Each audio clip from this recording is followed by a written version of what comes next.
오늘 사도 바울은 믿음에 굳게 서서 모든 일을 사랑 가운데 하라고 말씀합니다. 그러면 사도 바울이 말하는 믿음에 굳게 서서 사랑 가운데 행한다라는 것이 어떻게 살아가는 것일까요? 사도 바울은 그 예로 스데바나의 집을 예로 들고 있습니다. 스데바나는 아가야에서 처음 예수 그리스도를 믿은 사람입니다. 그리고 그는 성도님들을 섬기기로 작정하였습니다. 그는 자신의 집을 교회를 위해서 내놓았습니다. 그래서 그곳이 교회가 되어서 가정에서 모이는 교회였습니다.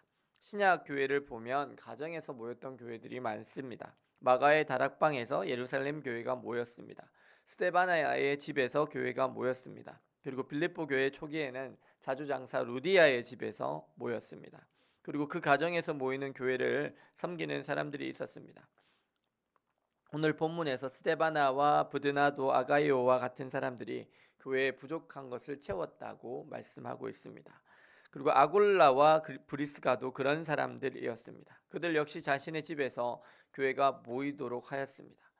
사실 교회가 모이도록 자신의 집을 오픈한다는 건요 정말 어려운 일입니다. 왜냐하면 그 당시에는요 교회가 얼마나 자주 모였게요? 매일 모였어요. 매일 모였다니까요. 그럼 거의 매일 떡을 떼며 모였는데 그럼 매일 밥을 해야 되고 청소를 해야 되고 손님들을 받아야 됩니다. 이걸 어떻게 해요? 이거를 절대 쉬운 일이 아니에요. 정말 교회를요 자기 목숨처럼 사랑하지 않으면 절대 불가능한 거예요. 근데 보통 이런 사람들은 형편이 좀 있는 사람들일까요? 형편이 없는 사람들일까요? 집이 크니까 그 집에서 모일 거 아니에요. 그럼 형편이 있는 사람들이에요. 근데 그렇게 하는 거예요. 물론 마가 요한의 집은 좀 잘 살았던 것 같아요. 일하는 사람도 있었던 것 같아요. 그래서 같이 했겠죠. 어쨌든 그렇게 한 거예요. 사실 시대가 지나갈수록 사랑이 식어져요. 요즘에는요 이웃 사촌이 별로 없어요. 그리고 가족들 친척들도 자기 집에 불러서 밥을 잘 안 먹는 시대예요. 명절에도요 절대 안 자고 가는 시대예요. 근데 집에서 목장 사역을 하고 밥 먹이는 거 쉽지 않죠. 정말 힘든 일이에요. 수고스러운 일이에요. 근데 그 일을 지금 스데바나의 집도 브리스가와 아골라의 집도 하고 있는 거예요. 그래서 사도 바울이요 이들을 칭찬해요. 그들이 나와 너희의 마음을 시원하게 하였다고 말씀합니다. 너희는 이런 사람들을 알아주라고 말씀합니다. 하나님 나라에서 큰 자는 누구일까요? 그 사람은요 섬기는 사람이에요. 예수님께서는 섬김에 대해서 하신 말씀이 있습니다.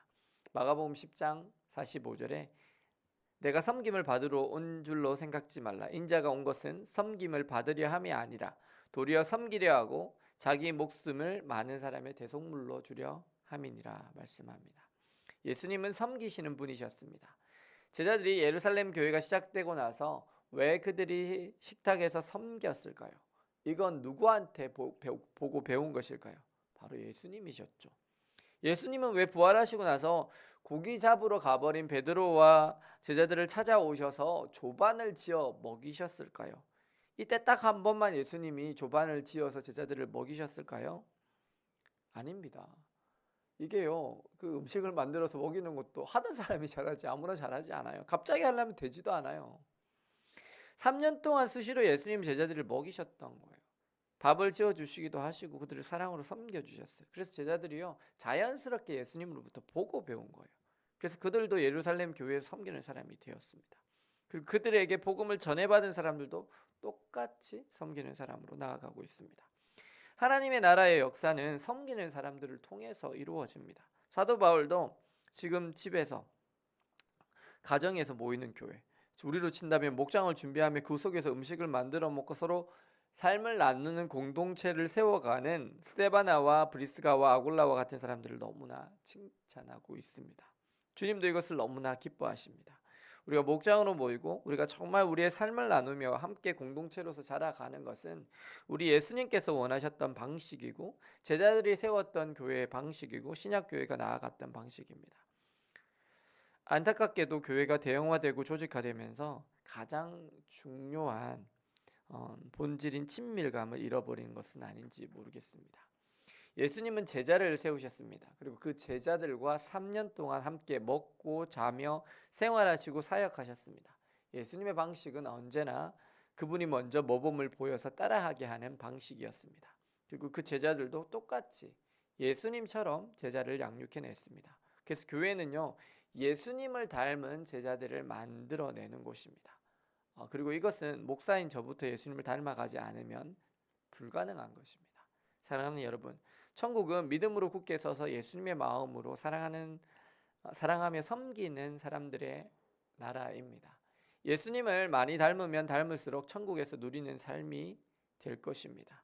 하나님은 오늘 기억하십니다. 정말 쉽지 않은 형편 가운데서도 주님의 몸된 교회를 섬기며 자신의 집에서 교회를 섬기며 힘에 지나도록 섬겼던 그들의 이름을 기억하십니다. 당연히 그들은 하나님의 나라에서 큰 자가 되었을 것입니다. 사랑하는 여러분, 언제나 제자들을 사랑으로 섬기며 그들의 발을 씻기며 디베레아 바닷가에서 조반을 지어 먹이셨던 예수님의 사랑의 섬김을 기억하시고 오늘 자신의 집으로 주님의 몸된 교회를 모이도록 하여 섬겼던 스데바나와 브리스가와 아굴라를 기억하시고 우리에게 맡겨주신 사람들을 사랑으로 섬기며 나아가심으로 하나님 나라에서 큰 자로 주님께 인정받고 칭찬받는 자로 살아가시는 저와 여러분들 되시기를 예수님의 이름으로 축원합니다. 기도하시겠습니다. 사랑과 은혜의 주님, 오늘 주님의 몸된 교회를 사랑하여 그들의 온 마음과 뜻과 힘을 다하여 교회를 섬겼던 이들을 바라봅니다. 마가의 집과 스데바나, 브리스가와 아굴라와 같은 자들을 귀히 여기시는 주님의 마음을 봅니다. 주님, 저희들도 제자로 살기를 원합니다. 예수님이 가셨던 길, 주님의 제자들이 갔던 길, 저희들도 예수님을 따라서 가게 하여 주옵소서. 저희들을 통해서 주님의 몸된 교회가 더욱 든든히 세워지게 하시고 마지막 날 그래서 주님 앞에 갔을 때 주님께 인정받고 칭찬받는 자로 천국에서 큰 자로 살게 하여 주옵소서. 예수 그리스도의 이름으로 기도드립니다. 아멘.